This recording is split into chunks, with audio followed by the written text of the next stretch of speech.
right, so you can see we got a lot of high ground, you know, and then all the cement is pitched away. That's code, always code. Stormwater can't go in a pool. It's a health violation. So we know that we got sheet water coming off the concrete.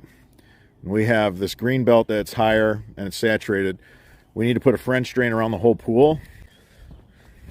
See, the old system was not done right. Look how the old system is coming up, guys. Look at this. We got to grab that channel drain. So we want to take that water, put it in our system. Look at that. No wonder it's not working. So we're going to run the discharge 60 feet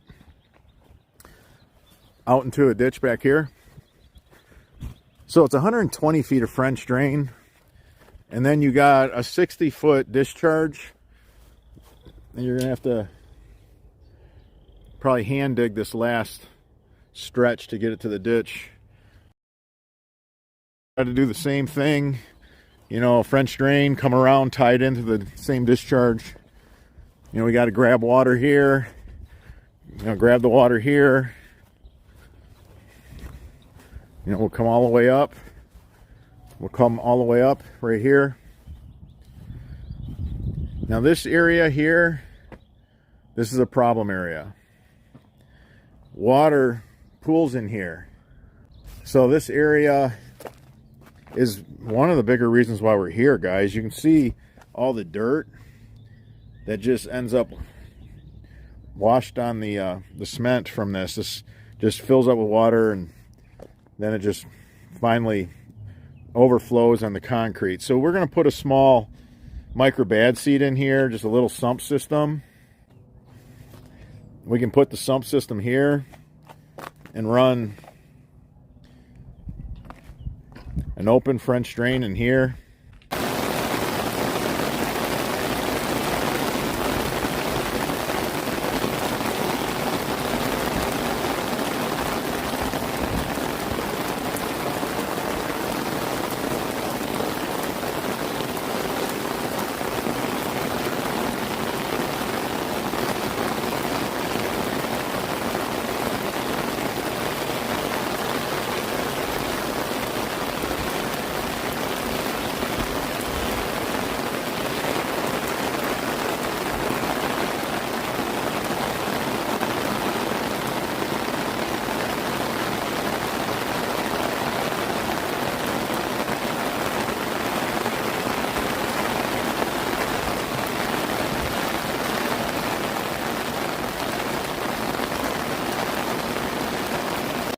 So we have a bunch of water coming off the patio above, running down the staircase. There's even some roof runoff that gets caught up in here, and it floods right in here. We got a channel drain that comes in here too. A lot of water builds up right here. We're putting in one of our bad seeds. It's our micro bad seed for the north. It's got a heater in it. I'll show you when they have it all assembled what that looks like. Got the two French drain pipes on the bottom. Right here's our discharge line for our sump system. 1.5" flex PVC schedule 40 into our stubbed hard pipe, 1.5". That's on that plug that goes in the corrugated pipe. We sell those in our online store. The men are 16 inches deep. I get that question asked all the time. We got the one solid pipe for the sump pump system on top. We got two perforated pipes on the bottom. We have all this high ground, all this water's coming this way. And if you didn't know this, it's code that your cement has to pitch away. It's a health hazard to have stormwater go in a pool. So we have all this water in high concentration right here. Look at that, two French drain pipes on the bottom, two perforated pipes on the bottom, solid pipe on top. Men are doing a beautiful job. We got high ground all the way around. All this water's coming into the pool yard. Then the cement's all coming to the edge. It's all pitched to the edge. So right here, this is that pinch point where we have to have all this water in high concentration. We're grabbing it up right at the source. Men did a beautiful job. This is a really, really nice job.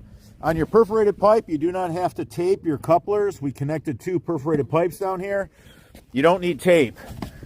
You're trying to let as much water into the system as you possibly can, so you're not trying to tape it up to seal it. And if you use our external to external coupler, there's not a stronger connection for corrugated pipe. Right here, we tied the French drain in, going straight off. We had to tee it. That's the design. We're teed. Now, we're flowing a lot of bulk water from the downspout, from the channel drains, from the outdoor sump pump. So that we have into a Y, so that we can keep that going in the direction of flow.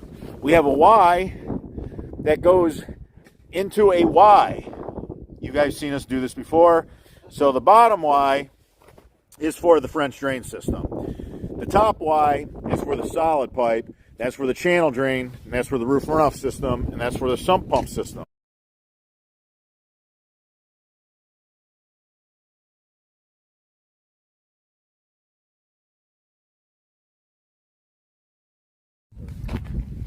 The men are adding a clean out. The sump pump discharge line is going to dump right here. It's going to pick up some dirt. We're going to have some debris in this one because we're grabbing a lot of water up at the surface. So we want to have an inline sediment trap to catch all that dirt that comes off the high ground. There's a lot of dirt in these flower beds. It's just going to end up in the system. We know that. You want to put it soon. You want to put it soon. Right here, we have the 1.5 inch. The water's going to come shooting in here really hard, and then it's going to slow down, and that's where it's going to dump the debris. Where the men are putting that inline sediment trap is perfect. Textbook. The men are putting in our micro bad seed for the north. Just want them to show you the housing. So we put the heater in this side. We put the pump in this side. This is our micro bad seed for the north. The men went ahead and used the black covers for our sediment traps so they get lost in the shadows. This is going to be an open French drain, so that's not going to be in the grass. There used to be grass right up to the concrete. To help with this French drain's efficiency, the men are going with an open French drain.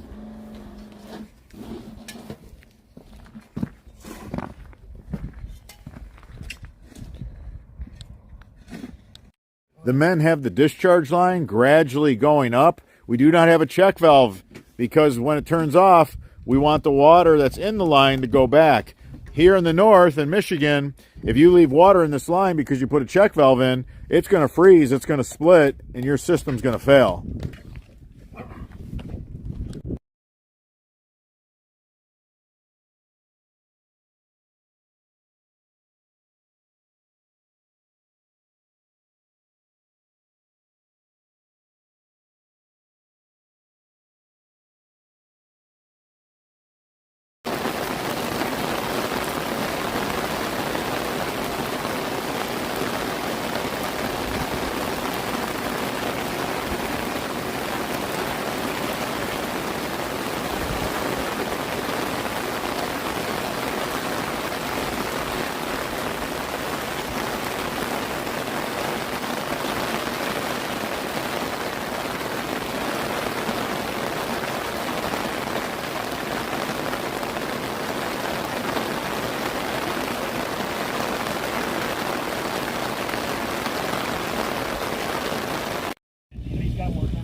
All right, we got several sediment traps. This one's on the downspout line.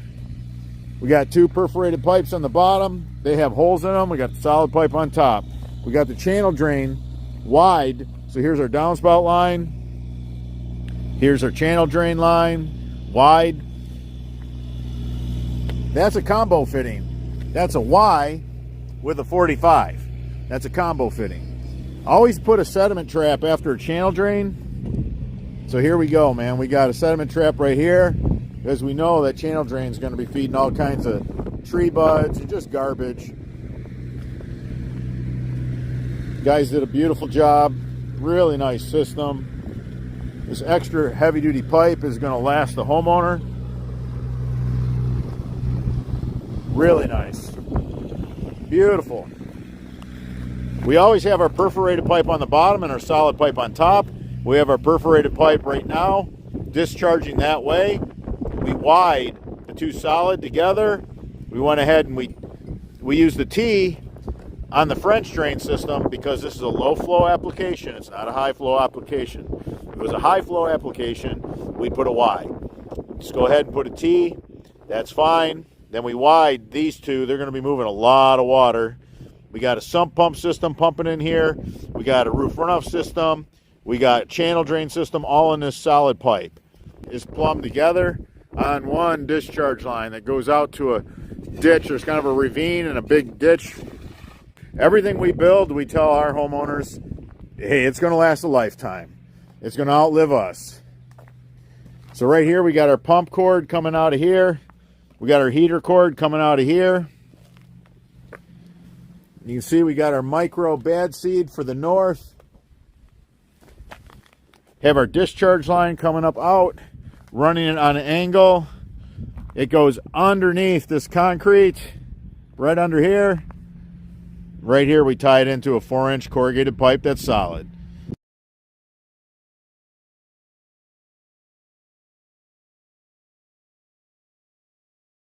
Over here, the men pounded a 2-inch piece of PVC Schedule 40. They pounded a 2-inch piece of PVC Schedule 40 under the walkway, and they went ahead and they used it as a sleeve, what's known in the industry as a raceway, to run their 1.5-inch flex pipe inside the center of that 2-inch Schedule 40. Beautiful job. Meticulous to detail. This homeowner is not going to have any more water problems, that's for sure.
To build a quality French drain, you want to haul all the dirt away.